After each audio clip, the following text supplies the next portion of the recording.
My name is Mike. I'm 23 years old, and I work at a company. I've always had a crush on Sarah, and after a lot of ups and downs, we finally got married. Today, I want to share the story of how Sarah and I got married. Let's start from my childhood. I was an only child, and my parents raised me with great care. I had poor eyesight from birth, and I started wearing glasses in kindergarten. Because of that, the kids in my class would call me Four Eyes or Poindexter and make fun of me. Mom, why is my eyesight so bad? One day, I asked my mom. She thought for a moment and then answered. Well, everyone is different in their own way. I tilted my head and asked again, what do you mean? She continued. I'm a woman, right? And your dad is a man. And your grandpa has bad eyesight and wears glasses too, right? I nodded. She smiled gently and said, When you're born different from others, it's called a unique trait. a unique trait? Yes, everyone lives with their unique traits. So, Mike, you shouldn't make fun of your friends for their traits either. Hearing my mom's words made me feel a lot better. Okay, I understand. After that, even when they called me Four Eyes, I reminded myself that it was just my unique trait. I had to say goodbye to my friends in kindergarten when we moved to the next town. This is our new home. My mom said, pointing to the spacious living room. It's big and it's high up too. From the balcony on the 8th floor, you can see everything below. Looking down from the balcony, I could see people walking their dogs and kids playing catch. We're going to make a lot of memories in this town. My mom said with a big smile. Yeah, I'm excited, I replied, smiling back. The day after we moved in, it was time for my first day at the new elementary school. I walked into my new classroom and sat down, surrounded by unfamiliar faces. The kids who came from the same kindergarten were chatting happily with each other. Since I was shy, I couldn't join in and just looked down. Did you make any friends at school? My mom asked during dinner. Not yet, I answered quietly. I see. But I'm sure you'll make wonderful friends soon. She said, encouraging me gently. Her words made me feel a bit better. One Sunday, after a day of grocery shopping with my mom, we were waiting for the elevator in our apartment building when I saw a familiar mother and child approaching. The woman looked surprised and rushed over. Oh my, it's been a long time since high school, isn't it? How many years has it been? It turned out that my mom's old classmate lived in the same building. Hey, say hi to Sarah. Encouraged by my mom, I nervously greeted her. Let's go play in the park. She grabbed my hand and answered with a big smile. She pulled me along, and we ran to the park together. The usual scenery looked strangely different. When I looked at Sarah running beside me, she had a joyful expression, like she had discovered a new treasure. Unlike me, Sarah was an aggressive type, and her energy was very stimulating for me. From then on, the days of going to school with Sarah began. Good morning, Mike. Let's go to school. Every morning, Sarah would come to pick me up. Unlike me, Sarah was bright and could make friends with anyone, becoming a central figure in our class. I admired her and envied her for that. Thanks to Sarah, I made new friends and enjoyed my school life. Even now, I can't thank Sarah enough. Sarah's dad ran a bar, and on busy weekends, her mom would help out at the shop. So every Friday, it became a tradition for Sarah to stay over at our house. Sorry to trouble you all the time.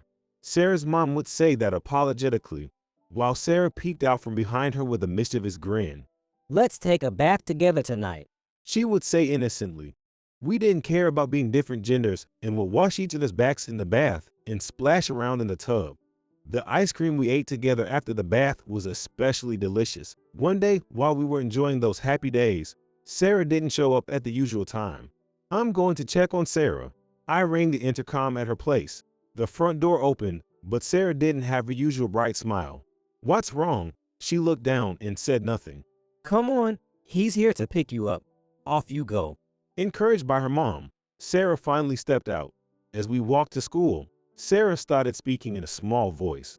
Yesterday, a boy in our class said to me, "You're taller than a boy. Maybe you're actually a boy." I had never thought about it, but Sarah was indeed taller than most. It seemed some boys had been teasing her about it. I remembered what my mom had told me as a kid and gently spoke to Sarah. I see, you might be taller than others, but that's just part of your unique traits, Sarah. Unique traits? Yeah, I'm a boy, and you're a girl. It's the same thing. Everyone has different traits. That's what makes us unique.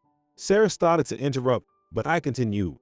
Some traits you're born with, and some you develop over time. Just like my glasses. It's nothing to worry about. In fact, I think it's one of your best features. Plus, being tall is cool, like a model. Yeah, thanks, Mike. Seeing Sarah cheer up made me happy too. One day, my friend Dave found someone he liked. As we entered middle school, such conversations naturally started to happen. Who do you like? I asked Dave one day. He answered, Actually, it's Sarah from the girls' volleyball team. My eyes widened in surprise. What? Sarah? My heart started to beat faster. Without knowing my feelings, Dave continued talking. Sarah has a great figure, and she's always so friendly to me. Then Dave made a suggestion. Mike, you and Sarah are childhood friends, right? Can you help me get closer to her? I couldn't hide my confusion. I had never had romantic feelings for Sarah, but hearing Dave's words made my heart tighten with a strange emotion. However, Dave was an important friend. Eventually, I made a difficult decision. All right, Dave, I'll see if I can ask Sarah about it casually. And so, I became the Cupid for Dave and Sarah. After practice that day, I waited for Sarah at the school gate as usual. Sarah came running up, slightly out of breath. Sorry to keep you waiting. I got caught up talking about some stuff. Shall we head home? I have something to talk to you about. Can we walk while pushing our bikes? Sure. Actually, I have something important to tell you too. Something important from Sarah. Curious, we walked our bikes out of the school gate. So, what did you want to talk about? I asked. As I looked up at Sarah, her face was lit by the dazzling evening sun. You go first, Sarah. Ladies first. Hesitant to talk about Dave, I intentionally said that. Thanks. The thing is, I'm moving next week. What? Moving? I was so surprised that I looked at her twice. Yeah, my dad's closing his shop, so we're moving. It's sudden, but it's happening next week. And we're moving far away, so we might not see each other again. Sarah spoke with a choked voice, her eyes glistening with tears. That's sudden. Yeah, I've been meaning to tell you. I'm really sorry. From her words, I could tell that the move had been decided a long time ago. The thought of Sarah, who had been with me since elementary school, not being here from next week didn't feel real. So, what did you want to talk about, Mike?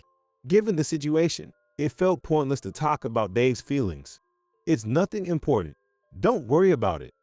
And just like that, the week flew by, and Sarah's family moved out of the apartment. With Sarah gone, I realized just how important she had been to me. After she moved, I lost my reason to continue playing volleyball and quit the team. I spent my youth unable to forget about Sarah, always holding a faint hope of meeting her again. I graduated from a private university in the city and finally became a working adult. The day of my nerve-wracking entrance ceremony arrived. I donned an unfamiliar business suit and headed to the ceremony venue. The company I joined had 30 employees, and the ceremony was held in a rented hotel hall. Nervously sitting in my seat, someone suddenly tapped me on the back. When I turned around, there was Sarah standing there. Sarah, what are you doing here? It's such a coincidence. I joined this company too. It was our first meeting in 7 years. Sarah, much more mature than in middle school, looked stunning in her business suit, having grown into a sophisticated woman. She was still tall, and her long hair had a lovely scent. I'm back, Mike. Sarah's smile was just as it used to be, and it made all my nerves about the ceremony disappear. The ceremony proceeded smoothly and was over in no time. As I left the venue, Sarah was waiting for me. I have something to talk about. Would you like to grab dinner? Her willingness to invite me for a chat hadn't changed. I immediately agreed, and we headed to a nearby bar. Inside, we reminisced about old times and had a great time. By coincidence, we had each rented apartments near the company, so from then on, we started commuting together every morning. Good morning. Are you ready? Wait, I'm just closing the curtains. The days with her were a sudden happiness that came after 22 years of loneliness. One night, as I was about to go to bed, my phone rang. The caller was Sarah. Hello, my voice echoed in the quiet studio apartment. Hey, can you come over right now? I looked at the clock. It was already 11 p.m. She must have felt like she could only rely on me at this hour. Please, Mike, you're the only one I can count on. Her voice sounded like she was crying. Got it. I'll be there soon. Just wait for me. I hung up the phone and dashed out of my apartment. Breathless, I arrived at Sarah's apartment. I hesitated to press the intercom, so I called her instead. Yeah, I'll open it now. The door opened, and Sarah, wearing a long skirt, appeared. The scent of a young woman filled the air. Come in. I stepped into Sarah's apartment for the first time. So, what do you need my help with? When I asked, Sarah said something completely unexpected. Actually, I couldn't sleep, and I was home, taking care of myself. Her words made question marks pop up in my mind. I got carried away and tried using a toy I bought online, but it got stuck, and I can't get it out. Sarah's face turned redder by the second, and I felt my own face heat up as I listened. A toy? Is it big? It's about the size of an egg. It's stuck inside, and I'm too scared to pull it out. I looked at her lower half and saw something like a cord peeking out from under her skirt. I think if you pull this cord, it will come out. Mike, can you pull it for me? I've been single for 22 years, with no experience with women. The idea of having to deal with an adult toy had my brain close to freezing. I couldn't believe Sarah used such toys, and my mind started to wander into weird farts. You're the only one I can ask to do this, Mike. I was brought back to reality. That's right, I had to help her. Okay, I just need to pull this cord, right? Sarah nodded, looking embarrassed. Yeah, but wait a bit. I need to prepare myself. She took a deep breath. All right, I'll close my eyes, so let me know when you're ready. Sarah guided my hand. In the darkness, I relied only on her guidance to find the cord. Every time my hand brushed against her skin, my heart felt like it would explode. Is this it? I grabbed the cord and started to pull gently. Please, be gentle. Sarah's voice echoed.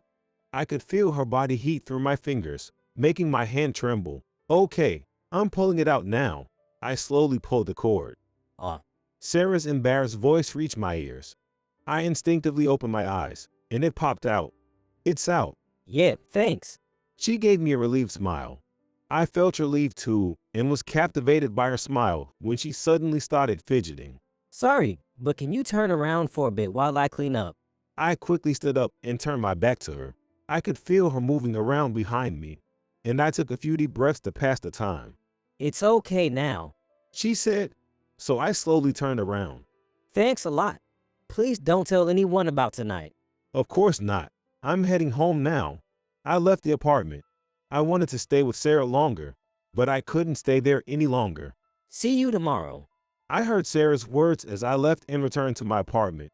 The following Monday was the first time seeing Sarah since that night. I was nervous about how to face her, but she didn't show up at the usual time. The intercom never rang. I sent her a message, but it wasn't read, and she didn't answer my calls.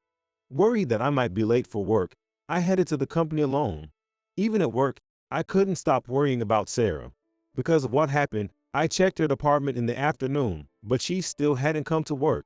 The department head noticed me and spoke up. What's wrong? Did Sarah call in sick? That department head looked troubled. Actually, she didn't. It's like she's absent without notice. Sarah would never skip work without a reason. I worried that something had happened because of that night. I finished work with a heavy heart, checked my messages again, but still no reply. On my way home, my phone rang. It was Sarah calling.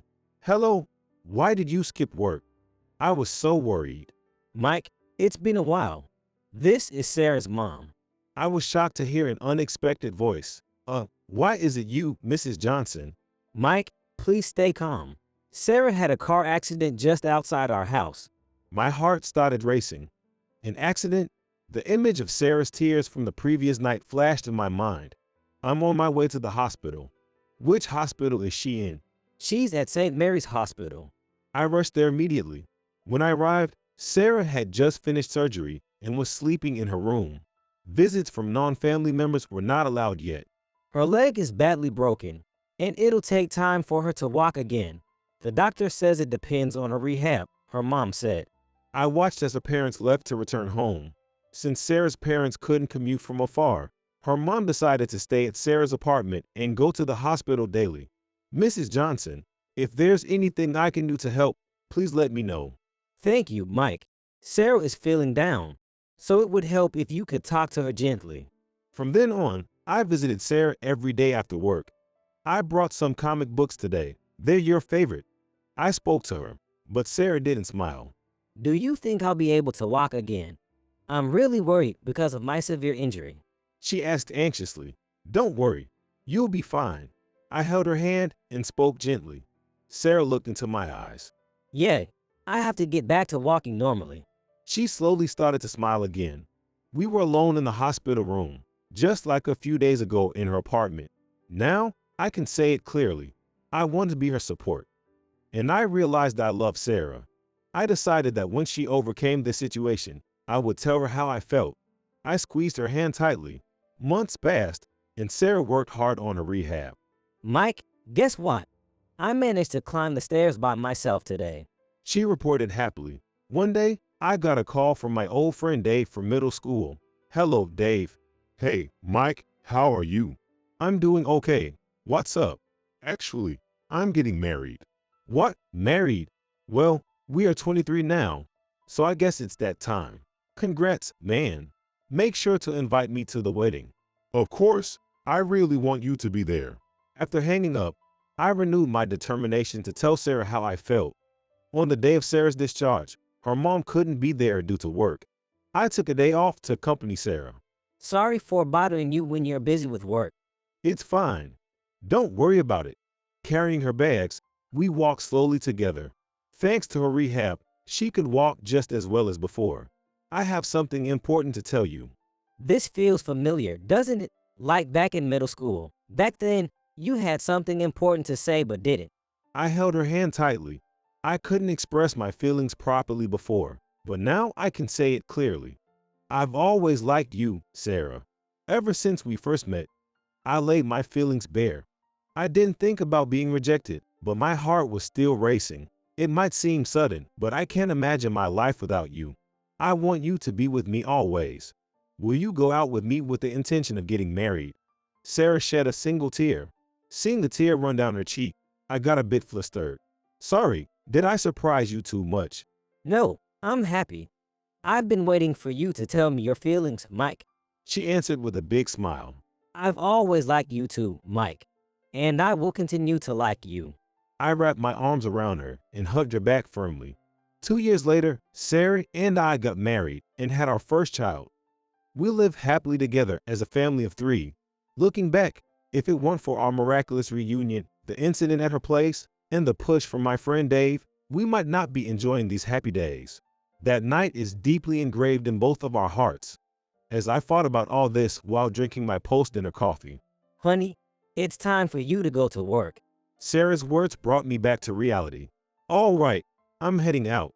As I waited at the door, she ran up to me. Have a good day. Be careful. She gave me a kiss.